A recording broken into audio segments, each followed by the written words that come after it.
Property dealer ने इश्तिहार पढ़ा, मकान बराए फ़रोख्त।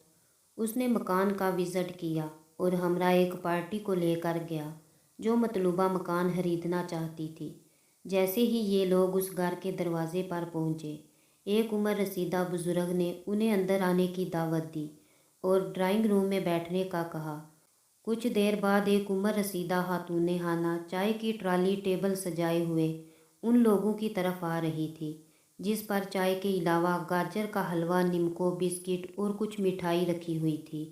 वो दोनों मियाँ बीवी हमारे सामने बैठ गए और हमें चाय नोश करने की इजाज़त देने लगे।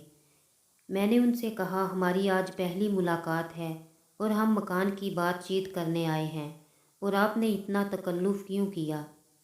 बाबा जी ने धीमे से लहजे में कहा, बेटा आप चाय नोश फरमाएं, मकान की बात बाद में होती रहेगी। हम सब लोग चाय से लुत्फ़अंदोज़ होते रहे और साथ कुछ गुफ्तगू करते रहे। कुछ देर बाद चाय वगैरह पी कर मैंने बाबा जी से पूछा, आप मकान की बात करें, ये मकान आप कितने में देंगे? तो बाबा जी ने कहा, मकान की कीमत 50 लाख रुपए है। मैं हैरान होकर बोला, बाबा जी आपका मकान तो 30 लाख रुपए का भी नहीं और आप 50 लाख मांग रहे हैं।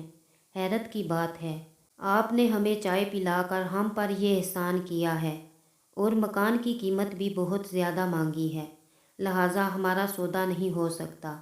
तो बाबा जी ने कहा, कोई बात नहीं, ये खाना पीना कुछ नहीं, इंसान अपने नसीब का खाता है। खैर हम 2-3 घंटे वहाँ गुजार कर खाली हाथ वापस लौट आए। 3 महीने बाद मैंने इश्तिहार में फिर से उसी मकान की फ़रोख्त का इश्तिहार पढ़ा और ताज्जुब हुआ कि अभी तक बाबा जी का मकान नहीं बिका। दोबारा राब्ता करने के लिए एक दूसरी पार्टी को साथ लेकर बाबा जी का मकान देखने चला गया। जैसे ही दरवाज़ा खटखटाया तो बाबा जी ने पुरतपाक तरीके से अंदर आने की दावत दी और हमें ड्राइंग रूम में बैठाया, और कुछ देर बाद वही खातून खाना चाय की ट्राली टेबल लेकर हमारी तरफ आ रही थी।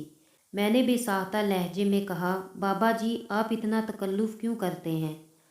आप मकान कितने में बेचना चाहते हैं? बाबा जी ने कहा, आप चाय नोश फरमाएं, मकान की बात बाद में करते हैं। पहले की मर्तबा इस बार भी चाय वगैरह पीने के बाद कुछ गुफ्तगू हुई और बाबा जी से मकान की बात करना चाही, तो बाबा जी ने फिर 50 लाख की डिमांड कर दी। मुझे गुस्सा भी आया और हैरत भी हुई कि ये बाबा जी दिमागी मरीज़ लगते हैं।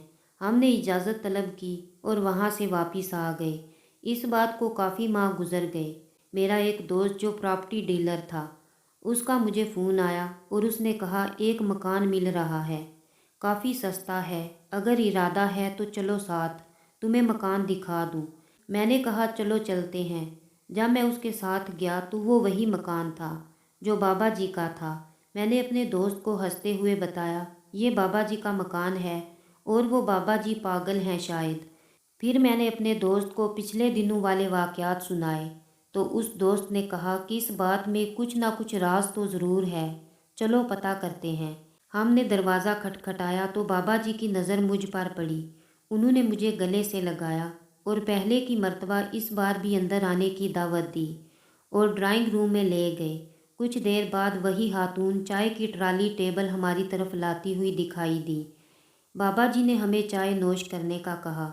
मेरे दोस्त ने कहा, बाबा जी आज हम चाय तब तक नहीं पियेंगे जब तक आप हमें ये नहीं बताते कि आप मकान की फ़रोख्त का इश्तिहार देते रहते हैं लेकिन मकान फ़रोख्त नहीं करते, और जो मकान खरीदने आता है उसकी तवाज़े करके उसे बेच देते हैं। आखिर मुआजरा क्या है? ये बात सुनकर बाबा जी ने अपनी बीवी की तरफ देखा और उदासी वाली निगाहों से मेरी तरफ पलटे और कहा, हमने मकान नहीं बेचना, हम सिर्फ ये चाहते हैं कि हमारे घर कोई आता जाता रहे, हम किसी से बातचीत करते रहें और कोई हमसे बातें करे। हम बूढ़े हैं, लाचार हैं, हमारे 3 बेटे हैं जिन्हें हमने अच्छी तालीम दिलवाई, वो मुल्क से बाहर हैं लेकिन हमारे लिए ना होने के बराबर हैं। हम अकेलेपन की वजह से अपने आप को इस घर की दीवारों को देख देख कर उकता गए हैं। इसलिए हमने सोचा हम अपनी इस उदासी को लोगों की तवाज़े से ख़त्म करें।